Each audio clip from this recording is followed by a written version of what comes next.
నిజామాబాద్ జిల్లా భీంగల్ ప్రాథమిక ఆరోగ్య కేంద్రంలో కంటి వైద్య శిబిరం నిర్వహించారు. జిల్లా వైద్య ఆరోగ్య శాఖ అధికారి డాక్టర్ సుదర్శనం పర్యవేక్షణలో డాక్టర్ సుచరిత, ఆప్థమిక్ ఆఫీసర్ భుజంగారెడ్డి, హరినాథ్ నెహ్రూ ఆధ్వర్యంలో మెడికల్ క్యాంప్ ఏర్పాటు చేశారు. ఈ క్యాంపుకి 102 మంది స్క్రీనింగ్, కంటి వైద్య పరీక్షలు చేసుకున్నారు.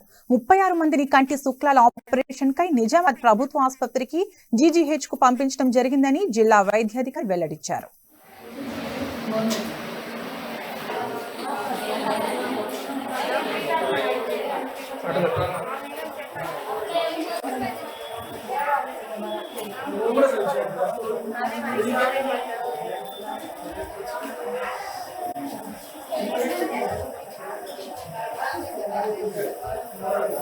పిఎస్సిలో ఈ యొక్క ఐ స్క్రీనింగ్ క్యాంప్ అనేది జరుగుతోంది.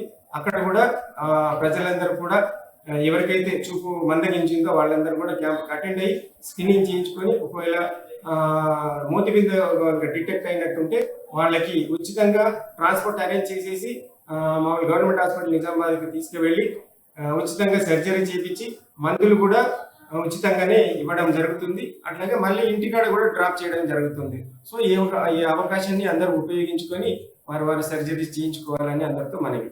పిఎస్సిలో ఈ యొక్క ఐ స్క్రీనింగ్ క్యాంప్ అనేది జరుగుతోంది. అక్కడ